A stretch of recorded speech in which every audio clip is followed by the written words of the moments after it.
was the kind of person you could forget was in the room.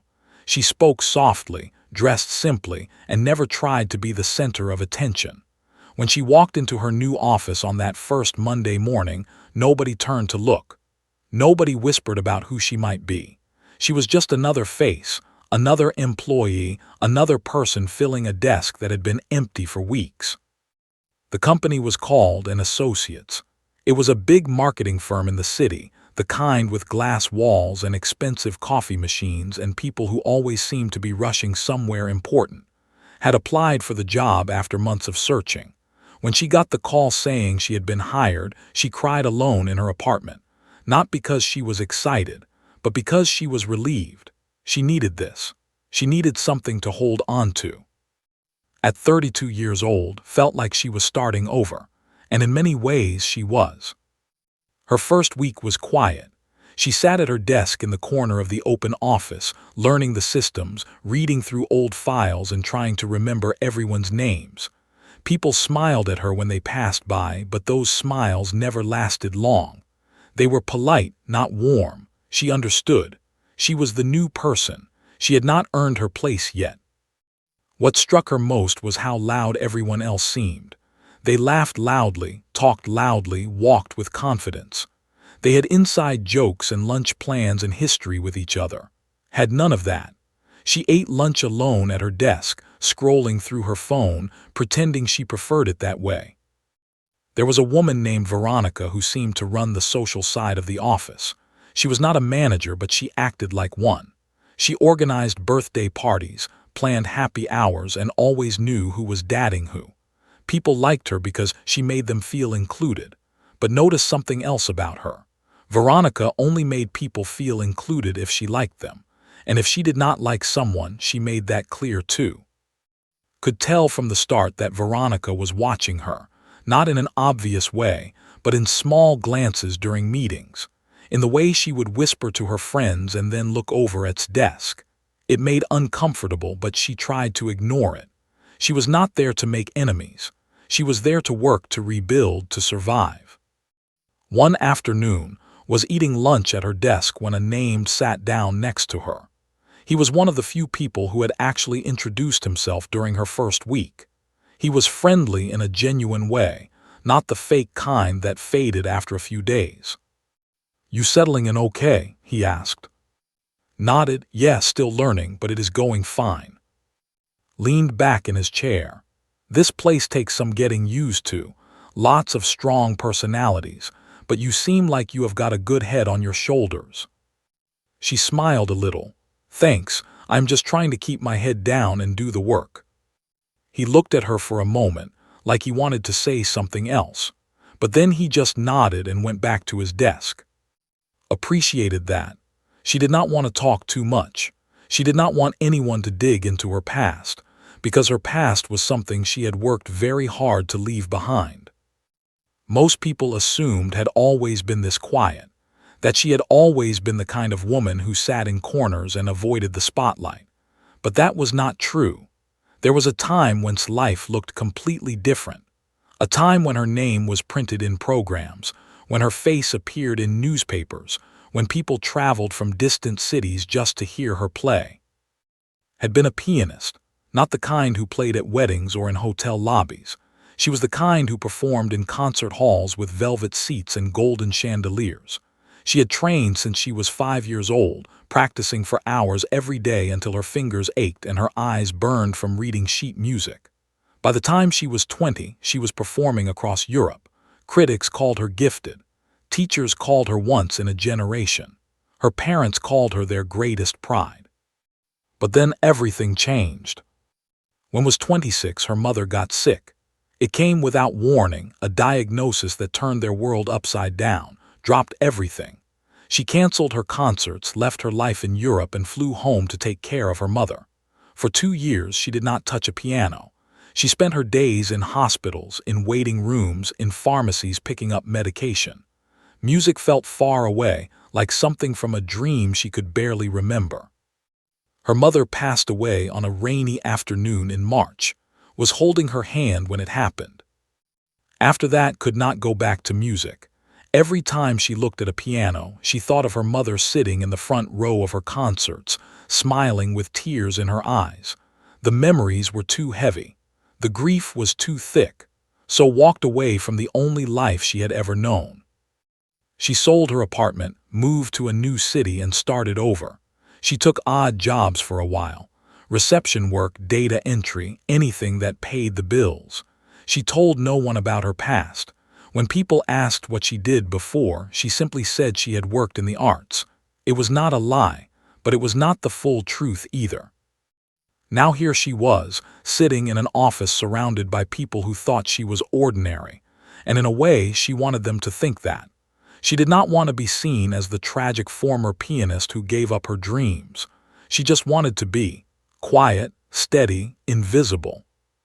But life has a way of pulling things out of you, even when you try to bury them deep. The annual company gala was coming up. It was a big event held at a fancy venue downtown. Everyone in the office was talking about it.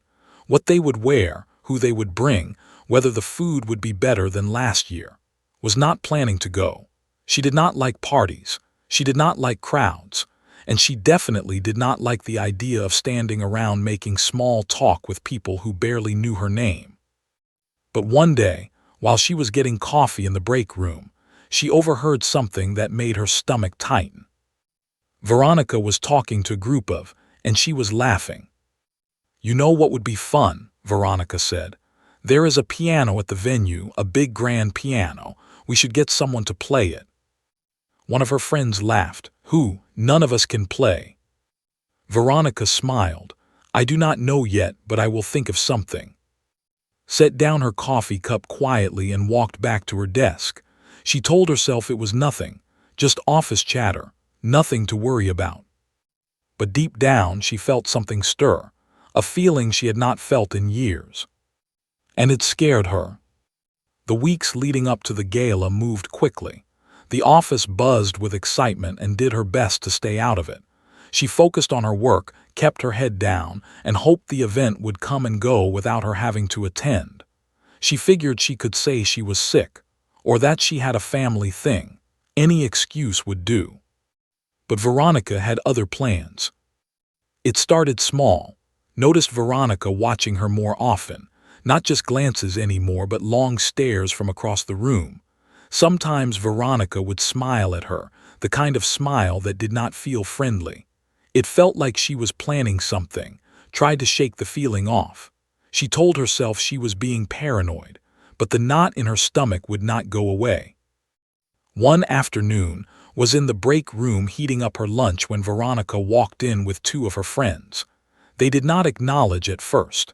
They just started talking loudly, like she was not even there. "I still think we need something fun for the gala," Veronica said. "Something people will remember." Her friend nodded. "Like what, a magician?" Veronica laughed. "No, nothing that tacky. I was thinking something more personal, like having someone from the office perform." "Perform what?" "I do not know. Sing, dance, play an instrument." Veronica paused. "There is a piano at the venue, remember? A big, beautiful grand piano. It would be a shame not to use it." Kept her eyes on the microwave. Her heart was beating a little faster now.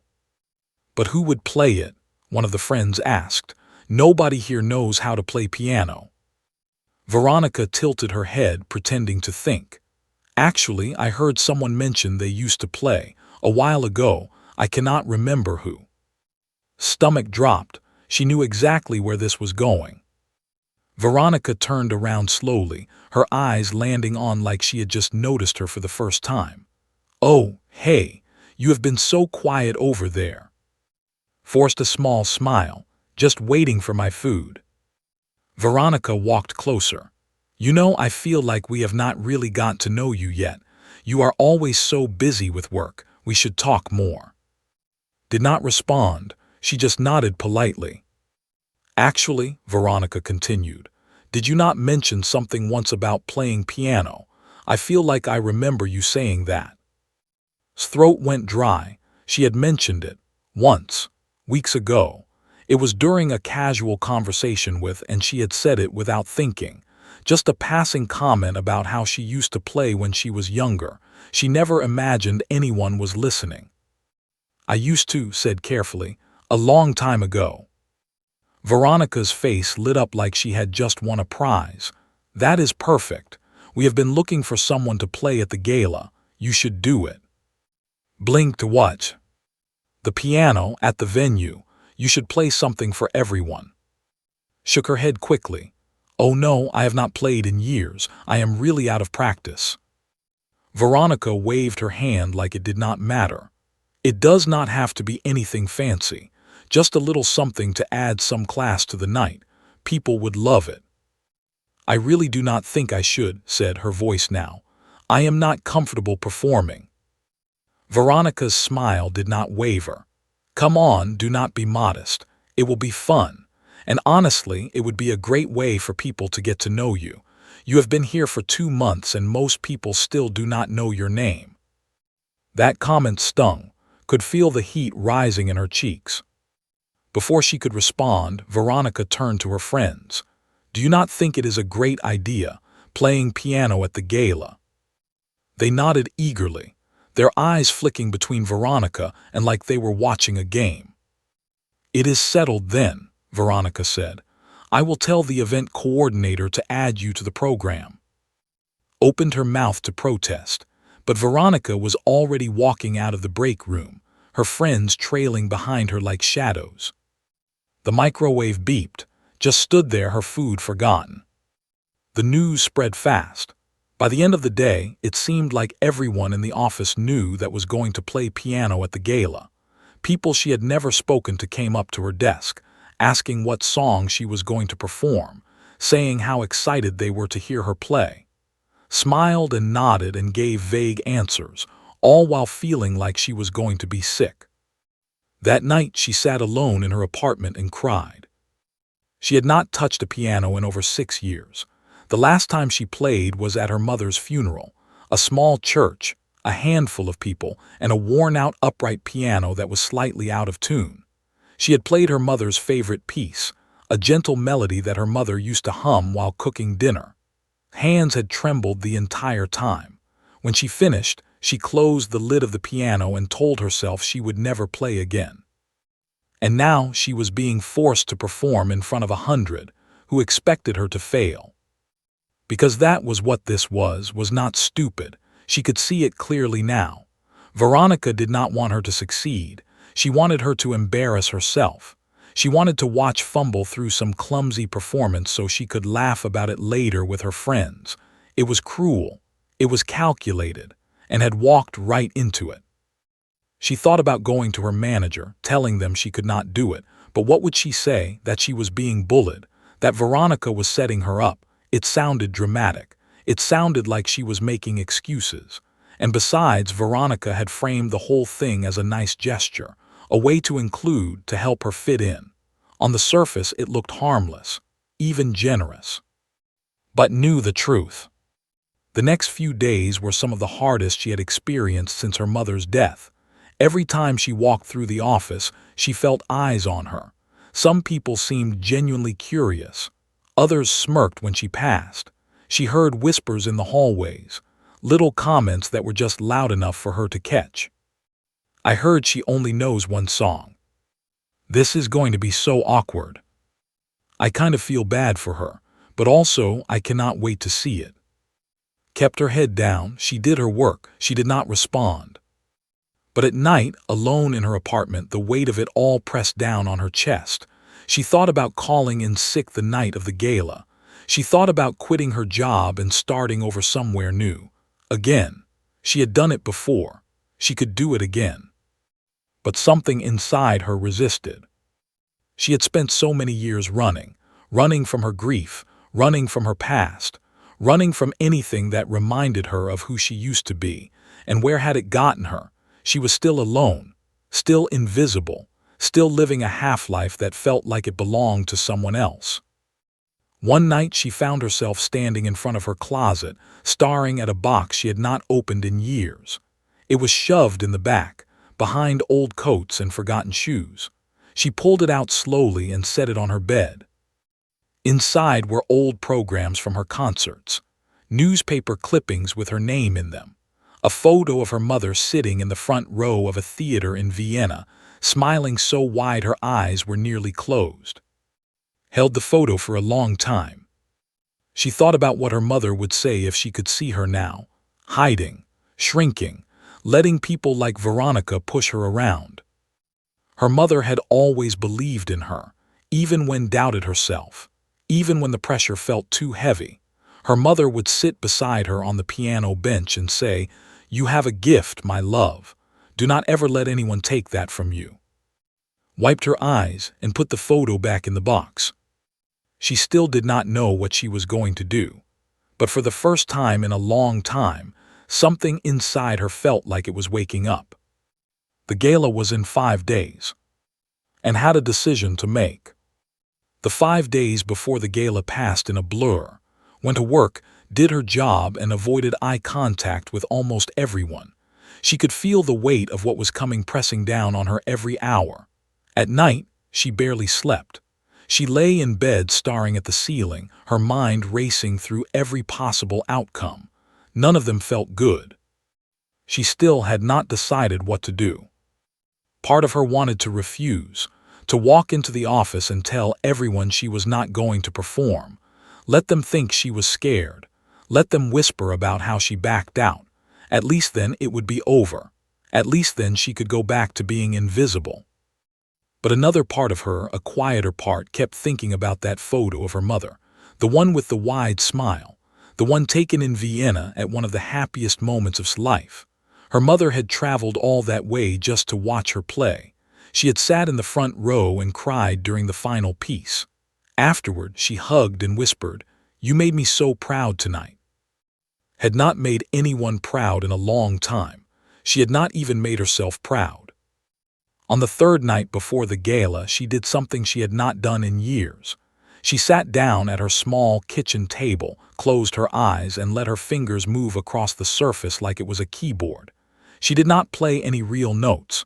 There was no sound, but her hands remembered the movements. They remembered the stretches, the patterns, the way her wrists used to float above the keys. It was strange, like visiting a house she used to live in. Everything felt familiar but also distant, like it belonged to someone else. She opened her eyes and looked at her hands. They were shaking. The next morning made a decision. She was not going to run. She was not going to hide. She was going to show up at that gala, sit down at that piano and play. Not for Veronica, not for the people who wanted to see her fail, but for herself and for her mother. She did not tell anyone. She did not practice. She did not even know what song she was going to play. She just knew that she had to do this. Whatever happened next, she had to face it. The night of the gala arrived faster than expected. She stood in front of her bathroom mirror, staring at her reflection. She had put on a simple black dress, the same one she had worn to her mother's funeral. It was the nicest thing she owned. She had thought about buying something new, but it did not feel right. This dress meant something to her. It carried weight, and tonight she needed that weight. Her hair was down, falling past her shoulders. She wore no jewelry except for a thin silver bracelet her mother had given her on her 18th birthday. She touched it lightly with her fingers. It felt cool against her skin. "Okay," she whispered to herself, "you can do this." She did not believe it, but she said it anyway. The venue was a large ballroom in a hotel downtown. Took a cab because she did not trust herself to drive. Her hands were trembling too much. When the car pulled up to the entrance, she sat in the back seat for a moment, watching people walk inside. They were dressed in suits and gowns, laughing and chatting like this was the most normal night in the world. For them, it probably was. Paid the driver and stepped out onto the sidewalk. The air was cool against her face. She took a deep breath and walked toward the entrance. Inside, the ballroom was even more impressive than she had imagined. Crystal chandeliers hung from the ceiling, casting soft golden light across the room. Round tables were set with white tablecloths and tall flower arrangements. A jazz band played softly in the corner. And there, near the front of the room, was the piano. It was a grand, black and polished with the lid propped open like a wing. His breath caught in her throat when she saw it. She had played on pianos like that before, in concert halls across Europe, in front of thousands of people, but that felt like another lifetime.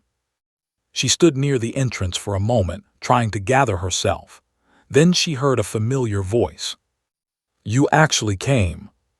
She turned to see Veronica walking toward her, a glass of champagne in her hand. She was wearing a red dress that hugged her figure, and her smile was wide and sharp. "Of course I came," said quietly. "I told you I would." Veronica looked her up and down, her eyes lingering on simple black dress. "Well, you look nice, very understated." Did not respond. Veronica leaned in slightly, lowering her voice. "I hope you have been practicing. Everyone is really excited to hear you play. No pressure or anything." There was something in her tone, something mocking. Could feel it like a knife pressing against her ribs. "I will do my best," said. Veronica smiled again, then walked away to join her friends. They were gathered near the front of the room, close to the piano. Noticed one of them holding up a phone, adjusting the angle like she was getting ready to record. Her stomach twisted. She found a seat at a table near the back of the room, away from the crowd. A few nodded at her politely, but no one sat beside her. She was alone, just like always. The next hour passed slowly. People ate dinner, made speeches, and laughed at jokes did not hear. She barely touched her food. She just sat there, her eyes drifting toward the piano every few minutes. It sat there silently, waiting. Finally, the event coordinator stepped up to the microphone. "Good evening, everyone. I hope you are all enjoying the night so far." Applause rippled through the room. "We have a special treat for you tonight," the coordinator continued. "One of our very own team members has volunteered to perform a piano piece for us. Please welcome to the stage." The applause this time was thinner, scattered. Could hear whispers floating through the room. She saw Veronica lean over to her friends and say something that made them laugh. Stood up slowly. Her legs felt heavy, like they were filled with sand. She walked between the tables, feeling every pair of eyes on her. The room seemed to stretch longer with every step. The piano looked farther away than it had before. When she finally reached it, she stopped and looked out at the crowd. She saw faces she recognized. Managers, people who had never spoken to her, people who probably thought she was about to embarrass herself. And maybe she was. She sat down on the bench and adjusted it slightly. The leather was cool beneath her. She placed her hands on her lap and took a slow breath. The room was silent now. No one was laughing, no one was whispering, they were all watching, waiting. Looked down at the keys. 88 of them, stretching out in front of her like an old friend she had not seen in years. She could feel her heart pounding in her chest. Her fingers tingled with something she could not name. She thought about her mother. She thought about Vienna. She thought about all the years she had spent hiding from this moment. Then she closed her eyes. And she began to play. The first note rang out like a drop of water falling into a still pond. It was soft, gentle, almost uncertain. His fingers hovered above the keys for a moment, trembling slightly. Then she pressed down again. She had chosen Chopin, Ballade No. 1 in G minor. It was one of the most difficult pieces in the classical piano repertoire. It required years of training, emotional depth, and technical precision that most pianists never fully achieve. It was also her mother's favorite.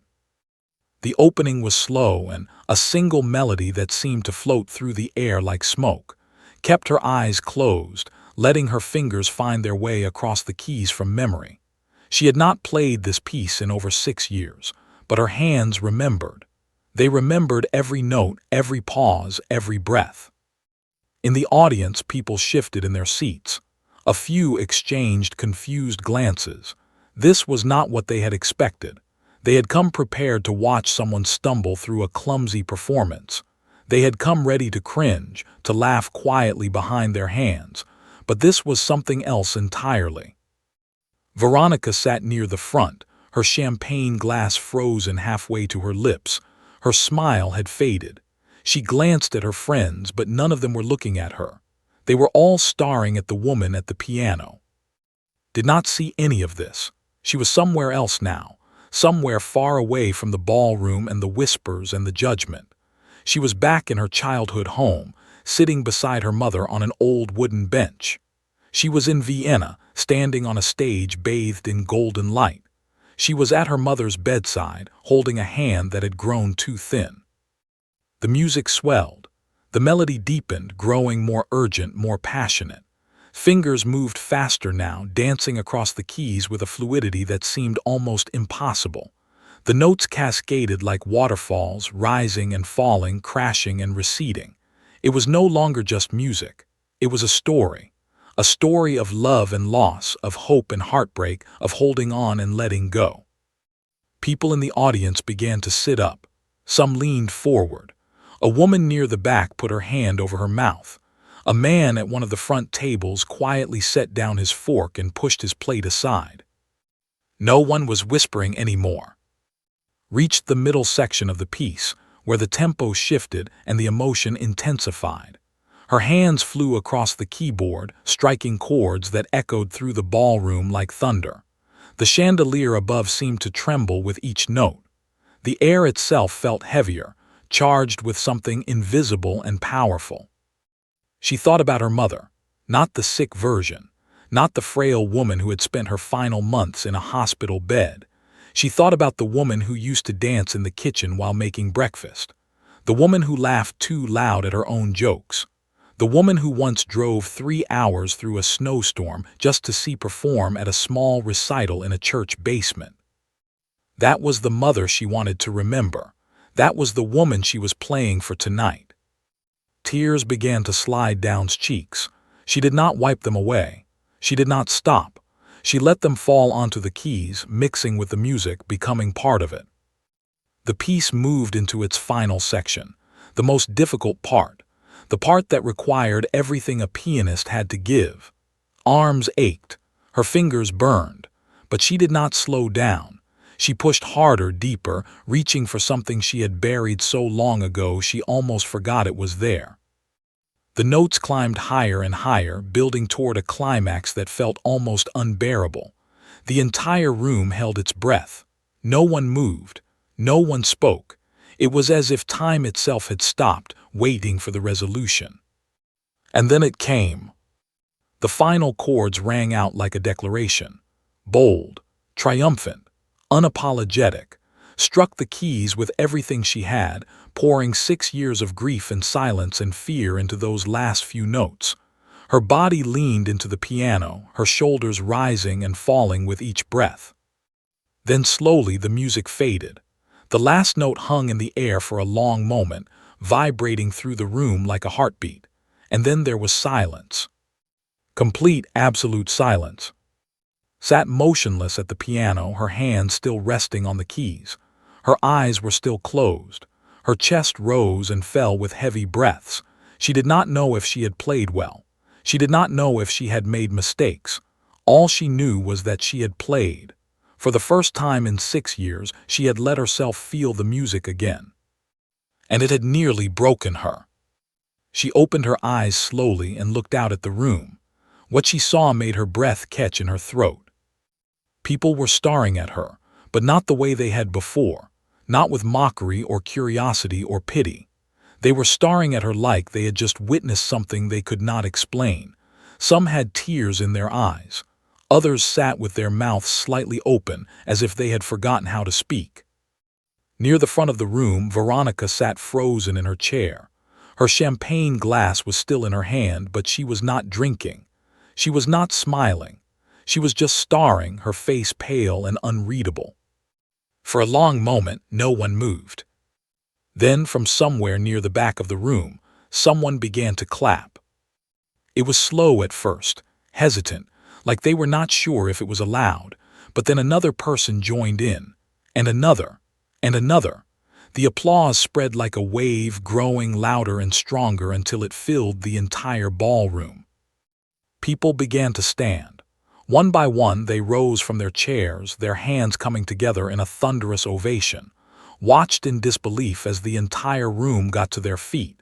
Men in expensive suits, women in elegant gowns she had never spoken to, managers she had only seen in meetings. They were all standing for her. Did not know what to do. She sat at the piano, her hands trembling, her heart pounding. She wanted to say something, but no words came. She wanted to smile, but her face felt frozen. So she just nodded, a small, humble nod, and then she stood up slowly and stepped away from the piano. The applause continued as she walked back toward her seat.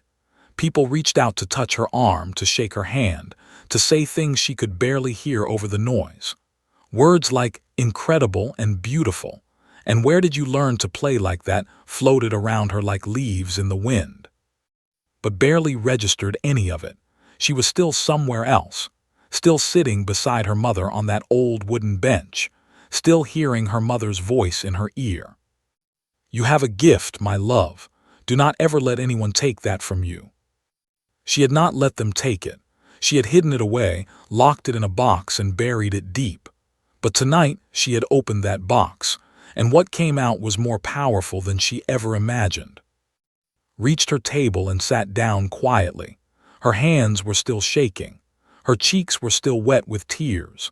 But for the first time in a very long time, she did not feel invisible. She felt alive. The applause finally began to fade, and the event coordinator stepped back up to the microphone. But before he could speak, someone near the front shouted, "Encore!" Others joined in, "Encore, encore!" Looked up, startled. She shook her head slightly, not trusting herself to play again. Not tonight. She had given everything she had. But the crowd kept cheering, and somewhere in the noise thought she heard something else. Her mother's voice, soft and warm, proud. "That is my girl." The rest of the night passed in a strange kind of haze. People kept coming up to the table, wanting to talk to her, wanting to know more about her. Where had she learned to play like that? How long had she been playing? Why had she never mentioned it before? The questions came one after another, and answered them as best she could, though her voice felt distant, like it belonged to someone else.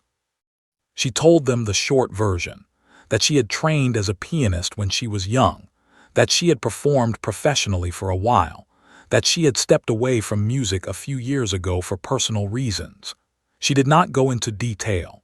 She did not mention her mother or the grief that had kept her away from the piano for so long. Some things were too heavy to share with strangers at a party. But she noticed something different in the way people looked at her now. Before tonight they had looked through her, past her, like she was furniture. Now they looked at her like she was someone worth seeing, someone worth knowing. It was a strange feeling, not entirely comfortable, but not unwelcome either. At some point during the night, found herself standing near the bar, holding a glass of water she had not asked for. Someone had handed it to her, saying she must be exhausted after a performance like that. She thanked them quietly and took a small sip. That was when she saw Veronica. She was standing a few feet away, alone for once. Her friends had scattered to other parts of the room. She was holding an empty champagne glass, turning it slowly in her hands. When she noticed looking at her, she froze for a moment. Then she walked over. Braced herself. She did not know what to expect. An insult maybe, or some backhanded compliment designed to sting. That was Veronica's style. But when Veronica opened her mouth, something unexpected came out. "That was really good," she said quietly. "Like really good. I did not know you could play like that." Studied her face. There was no smirk, no sharpness in her eyes. She looked almost embarrassed. "Thank you," said. She kept her voice neutral. She was not ready to forgive, not yet. Veronica shifted on her feet. She looked like she wanted to say something else, but the words would not come. Finally, she just nodded and walked away. Watched her go. She did not feel triumphant. She did not feel satisfied. She just felt tired, deeply, completely tired. She left the gala early, slipping out through a side door before anyone could stop her. The night air was cold against her skin, and she stood on the sidewalk for a moment, breathing it in. The sounds of the party faded behind her. The city hummed softly in the distance. She took a cab home and sat in the back seat with her eyes closed. Her fingers ached. Her shoulders were sore. But underneath all of that there was something else, something lighter, like a weight she had been carrying for years had finally been set down. When she got home, she did not turn on the lights. She just walked to her bedroom, sat on the edge of her bed and cried. Not sad tears, not this time. These were different. They were the kind of tears that come when something inside you finally breaks open, when you let go of something you have been holding onto for too long. She cried for her mother, for all the years she had spent running from her grief instead of facing it, for the music she had locked away because it hurt too much to remember. She cried for the woman she used to be and the woman she had become. And somewhere in the middle of all that crying, she started to laugh. Because it was absurd, really. She had spent 6 years hiding from a piano, 6 years pretending she was someone ordinary, and all it took was one cruel setup at a company gala to remind her who she really was. Life had a strange sense of humor. The next Monday, walked into the office expecting things to go back to normal. She figured the excitement would fade, the whispers would stop, and she would return to being the quiet woman in the corner who nobody noticed. But that is not what happened. People greeted her by name. They smiled at her in the hallways. They stopped by her desk to chat, not because they wanted something, but because they genuinely wanted to talk to her.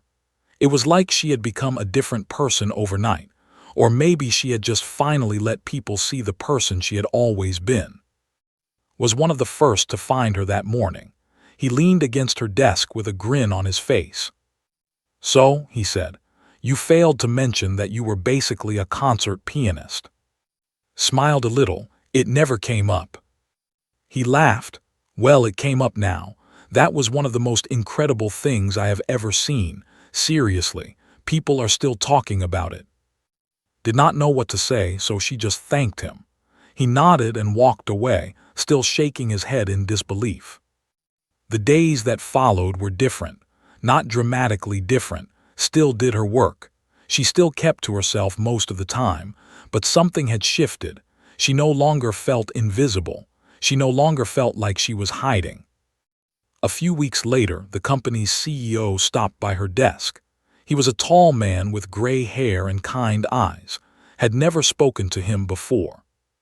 "I heard about your performance at the gala," he said. "I was not there that night, but people have not stopped talking about it. I just wanted to say thank you. It sounds like you gave everyone something special." Felt her cheeks flush. "I was just playing a song I love," she said. He smiled. "Sometimes that is all it takes." After he left, sat at her desk for a long moment thinking. She thought about all the years she had spent running, all the jobs she had taken just to pay the bills, all the times she had told herself that music was part of her past, not her future. Maybe she had been wrong. That night did something she had not done in a very long time. She went online and searched for local places that offered piano access, practice rooms, community centers, churches with old uprights that no one used anymore. She found a small music studio a few blocks from her apartment that rented out rooms by the hour. She booked a session for the following Saturday.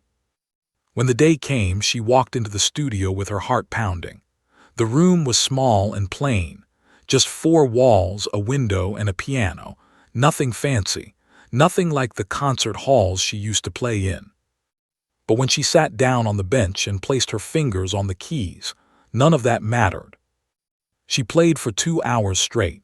She played pieces she had not touched in years. She played her mother's favorite songs. She played until her arms ached and her eyes burned and her heart felt like it might burst. And when she finally stopped, she sat in the silence and smiled. She did not know what the future held. She did not know if she would ever perform again or if she even wanted to. but she knew one thing for certain. She was done hiding. The piano had been waiting for her all along, and now, after all these years, she had finally come home.